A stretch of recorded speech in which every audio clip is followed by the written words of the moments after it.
The United States Army presents The Big Picture, an official report produced for the armed forces and the American people. Now, to show you part of the big picture, here is Sergeant Stuart Queen. The United States Army is proud to focus the big picture camera on its sister service, the United States Navy. In telling the story of one of its most distinguished wartime leaders, Fleet Admiral Chester W. Nimitz. The Nimitz story is not simply the account of an outstanding naval officer who rose to a position of greatness and honor. It is also the chronicle of our modern Navy, its coming of age, and its greatest triumph in the epic struggle for the Pacific during World War II. For just as many of our Navy's greatest victories resulted from Nimitz's brilliant planning and bold strategy, so Nimitz himself is the embodiment of the finest tradition of naval service. The Nimitz story begins before the turn of the century. Far from the ocean, he would one day command.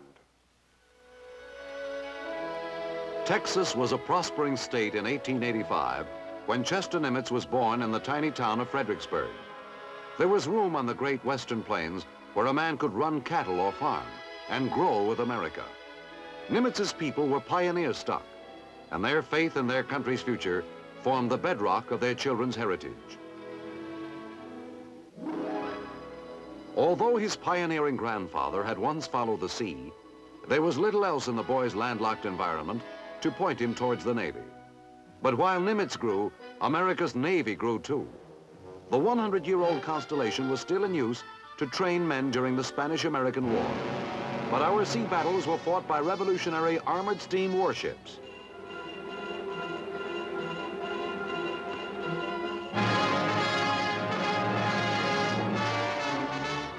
There were many spokesmen for the new Navy, not the least of them Theodore Roosevelt. Ours was still a young country, and it was a two-ocean country. The Navy, which had sent the Spanish fleet to the bottom, was necessary to our defense and to our future security. The year Teddy Roosevelt entered the White House, young Chester Nimitz entered the Naval Academy.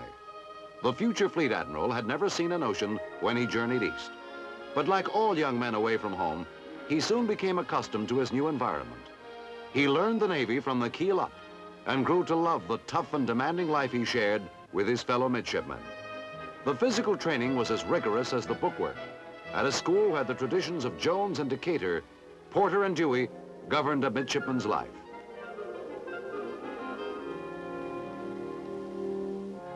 Although American naval tradition ran back to the Revolution, the service itself during Nimitz's days at Annapolis looked to the future. New ideas on the importance of sea power, new fighting techniques and weapons were making their mark. A young man could not only see the world in the new Navy, he could find the broadest possible challenge to his imagination.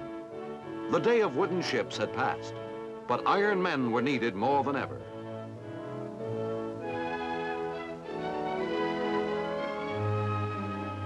Nimitz was graduated 7th in a class of 114.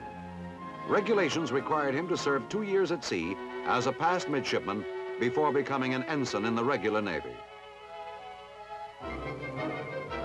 This early technological marvel, one of our first submarines, was being tested for the Navy at the time Chester Nimitz joined the fleet.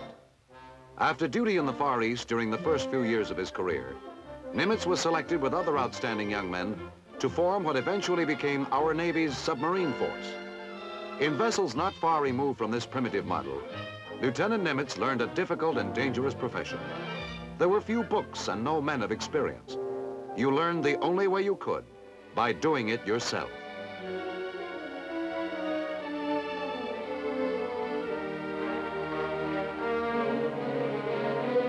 Lieutenant Nimitz wrote prophetically in a naval journal of 1912, "Improvement in the size, motive power, and speed of the submarine craft of the near future will result in a most dangerous offensive weapon. His prediction would be borne out by the importance of submarine action in the First World War. By 1918, Nimitz was one of the most experienced submariners in the service and a commander. But a broad and varied background was essential to a man's career in the complex Navy. And the best place to acquire it was the surface fleet. Nimitz, when a captain, went on to command major warships in the 20s and 30s, including the cruisers Chicago and Augusta. During these years, he had full opportunity to study the kind of sea and air operations which later proved so successful in the war against Japan.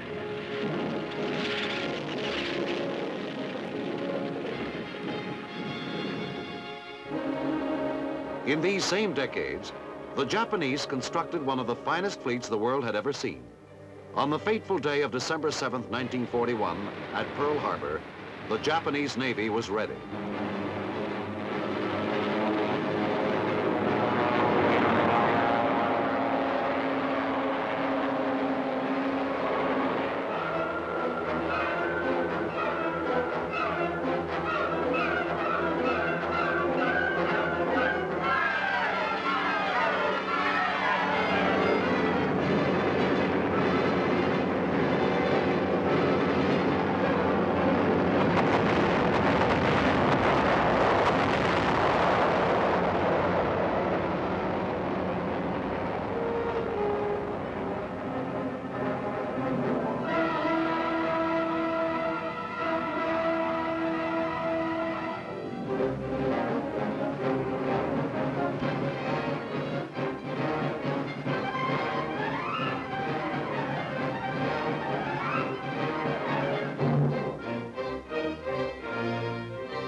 The flames had hardly died before Chester Nimitz was called from a desk in Washington to take command of the Pacific Fleet. It was a dark time and a formidable task. It would take a man of vast experience and vigor to bring both hope and victory out of wreckage and chaos. It would take a Nimitz. The Japanese quickly followed their surprise success at Pearl Harbor with territorial grabs across the Western Pacific as American forces fought and lost against overwhelming odds. By the spring of 1942, Japan controlled most of the land and dominated the sea and air west of Pearl Harbor. It was up to our Navy to hold the line.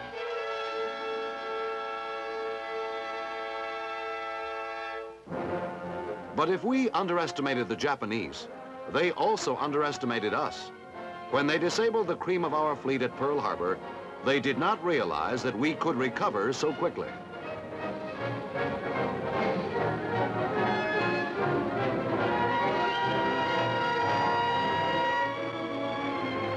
While we recovered strength, our submarines carried the fight to the enemy's waters.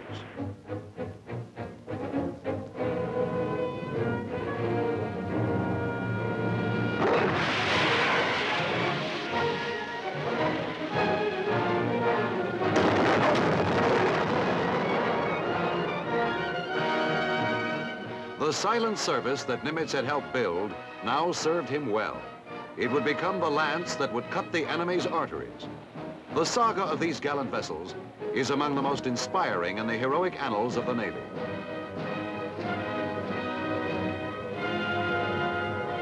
It was clear that we had to strike back in force.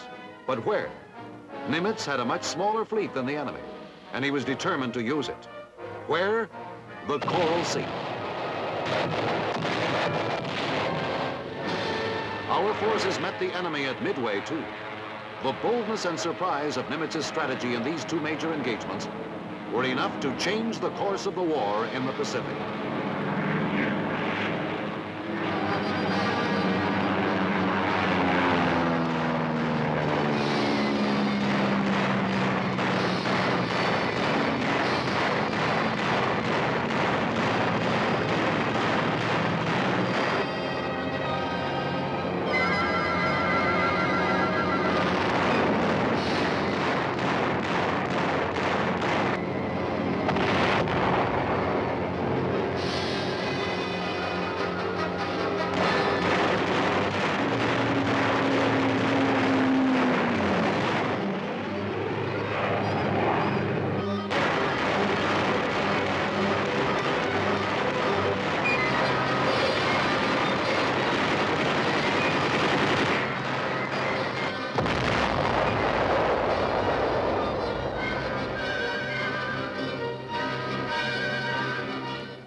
Battle of the Coral Sea and Midway were our first decisive victories.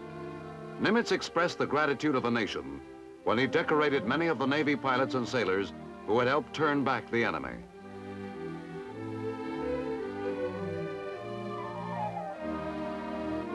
As the war in the Pacific slowly changed from one of desperate defense to one of confident offense, the men who directed it found the need for careful coordination ever greater.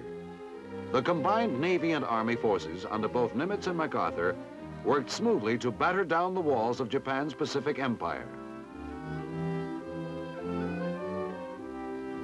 But the war could not be viewed on maps, and the grand strategy which defeated the enemy could not all be planned within the conference room. On an inspection tour with Admiral Halsey and Navy Secretary Frank Knox, Nimitz conferred with combat veterans in the Solomons following our bitter 6-month struggle for Guadalcanal.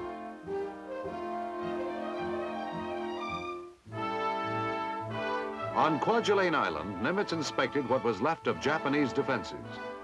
After the American fleet and ground forces had hit the island, wrecked equipment and fire-scorched beaches told the story of our success.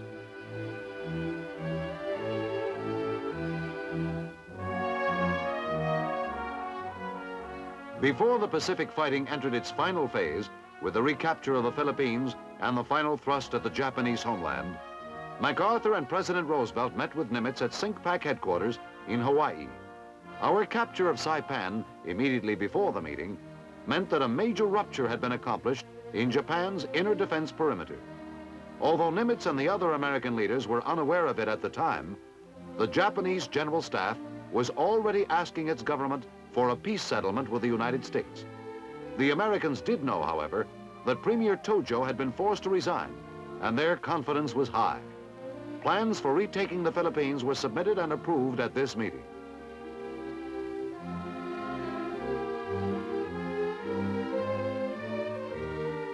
In spite of the enormous responsibility and pressure which bore down upon Nimitz during these busy and critical days, in spite of daily decisions involving thousands of lives, he remained the same gentle, dignified, humble man he had always been. Nimitz was always the ideal commander, the quiet Texan who had begun his task in the Pacific with a shattered fleet, a fleet which in less than 2 years was transformed into one of the world's great navies. Under his strong, imaginative guidance, men of the Navy fought a sea war such as no men had ever fought before, and many new names were added to the list of American naval great. Coaching them, counseling them all in the epic struggle for victory was Nimitz.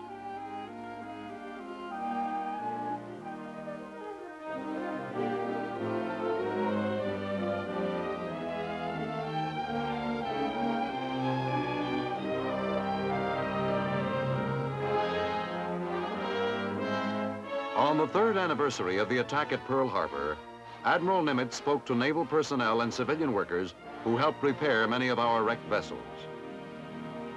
The job is not finished. The road to Tokyo is long and arduous, and we must tread it together all the way. On the mainland, our comrades must construct ships. You here must reconstruct ships. We of the fighting units must destroy ships, enemy ships. Construction, reconstruction, destruction. For Nimitz, there was no relaxation of responsibility. His life was filled with the critical business of high command as the tempo of the war increased and the relentless tide of American sea power swept forward. And behind his task, behind the decisions which moved the fleet ever closer to Japan, was the constant evaluation, the continuous re-examination of his strategy. Under his direction, Halsey, Spruance, Turner, and others used their forces with masterly precision and deadly effect, setting the pace for subordinate commanders. At New Guinea and the Marianas, the enemy felt our power. Finally, the day came for the Philippines.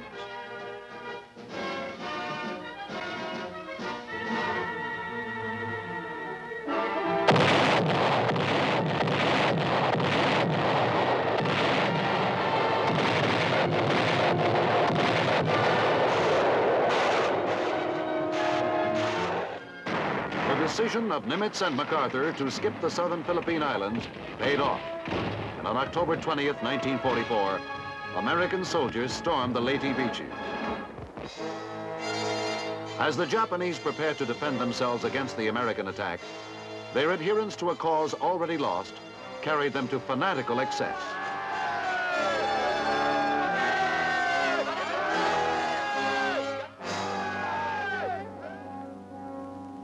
Few men on either side realized that the Leyte Gulf action, hoped for by Nimitz and earnestly sought by Halsey, would turn into one of the most far-reaching naval engagements of all time.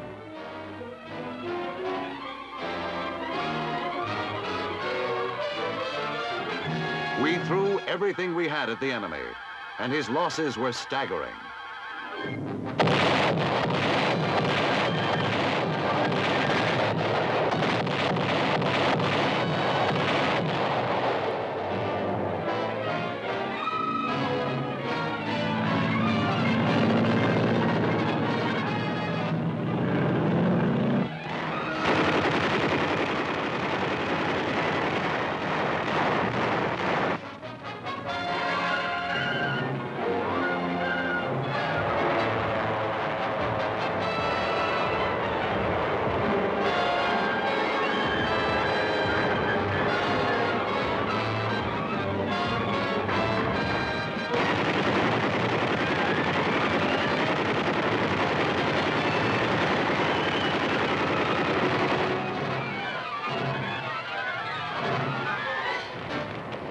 Before the fighting ceased, the Leyte Gulf adventure cost the Japanese Navy 4 aircraft carriers, 9 destroyers, 3 battleships, 10 cruisers, and all reasonable hope of ever winning a sea battle from the American fleet.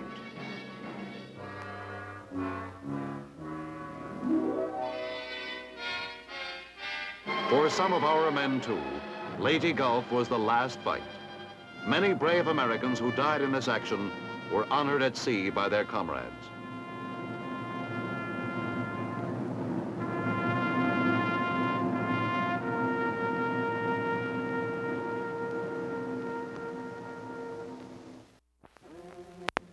The liberation of the Philippines soon became a certainty, and Nimitz urged his commanders forward. Halsey's carriers were both the cavalry and artillery of the Navy as they closed in upon the enemy. Island by island, American ground forces followed as the power of the Japanese war machine withered and began to die. But the Japanese were desperate men, and desperation breeds its own terrors. One of the most destructive was Kamikaze, the spirit of the divine wind. We called them suicide planes. In the Philippines, they came like fierce hornets. They attacked alone and they attacked in bunches. For a while, it seemed they would never stop coming.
Just before Easter of 1945, Nimitz's ships hit Okinawa.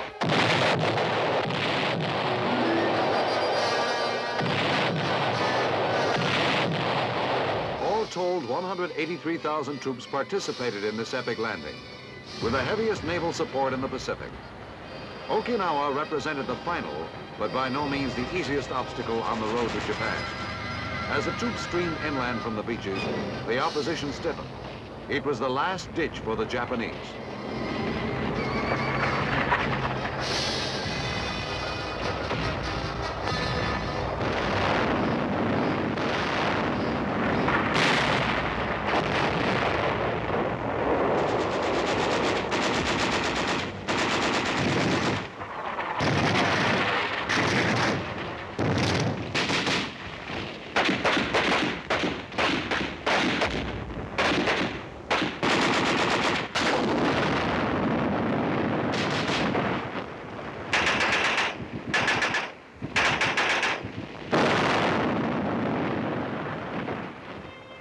American casualties were high at Okinawa.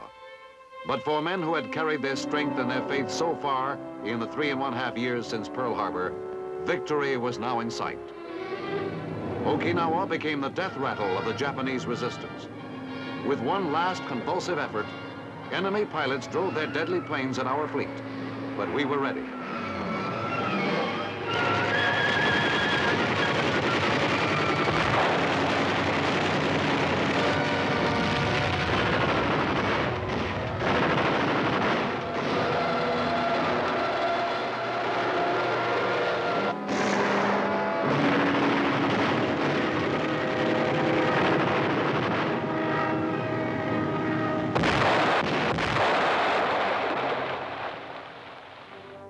In June, it ended. 4,000 enemy aircraft had found their graves, and the only fire in the skies now came from the setting sun. Nimitz went ashore at Okinawa to view the remains. The hope and confidence which had been born at the Coral Sea and Midway during the dark and doubtful days of 1942 were here fulfilled. These were the men who had suffered the hardships of Guadalcanal and the frustration of New Guinea. Men who had brought in ringing victories in the Philippines and on the tiny island of Iwo Jima. This was their final triumph. Okinawa, the doorsill of Japan.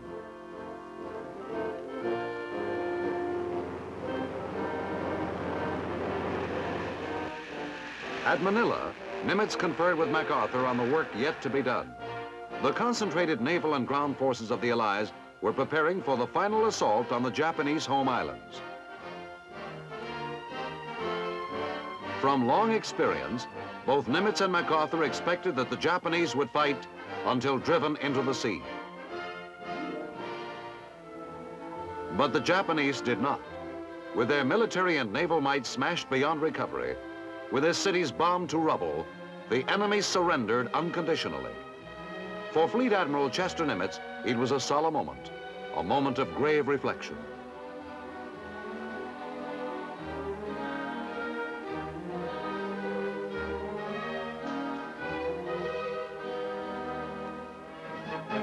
Upon his return, a jubilant nation greeted him. A day was named in his honor, and the whole city of Washington turned out to say thanks. Crowds jammed the streets to get a glimpse of the man who had done so much to bring them victory.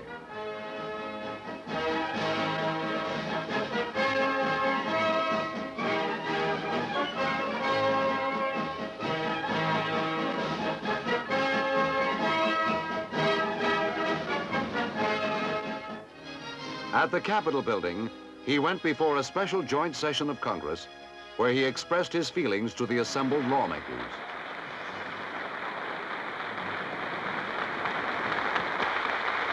I am sensible of the fact that I do not come here as an individual, and I acknowledge at the outset that I am here only as a representative of the brave men who fought under my command in the Pacific.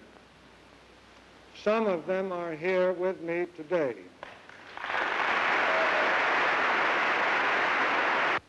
I pray that no future war may ever again find us unprepared.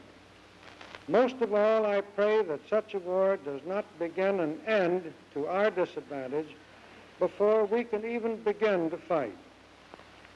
This need not happen to us.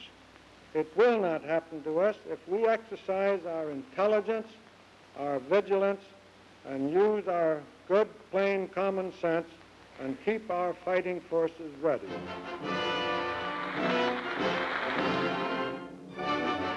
The Admiral's welcome had its lighter side when he smoked the pipe of peace before beginning his new role as America's post-war Chief of Naval Operations. From Admiral Richard Byrd, the new chief received a briefing on the 1946 Navy expedition to the South Pole. One of the many honorary degrees he received was awarded in a colorful ceremony with other naval and military figures at Columbia University in 1947. After his tour as Chief of Naval Operations ended in 1948, Nimitz accepted a United Nations appointment as plebiscite administrator for Kashmir. Few of Nimitz's experiences with the United Nations yielded more pleasure than a visit from members of the Japanese Diet. Our one-time enemy had become our friend, and the man who had been instrumental in their defeat joined in welcoming them to the community of free nations.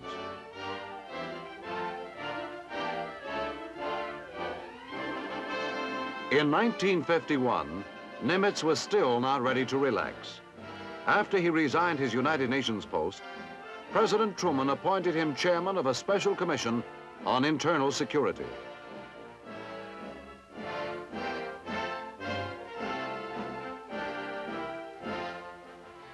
In the Berkeley Hills, not far from San Francisco, Nimitz lives quietly with his wife, but he continues to be active in naval affairs by serving as a special assistant to the Secretary of the Navy.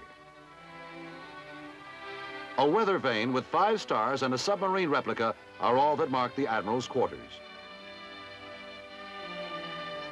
There is still much to keep him busy, and for the first time in many years, he also finds an opportunity to enjoy his garden.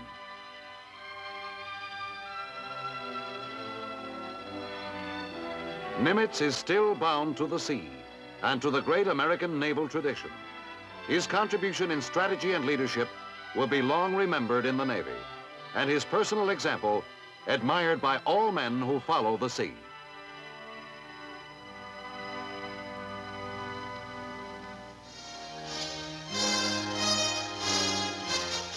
The Big Picture is an official report for the armed forces and the American people. Produced by the Army Pictorial Center. Presented by the Department of the Army in cooperation with this station.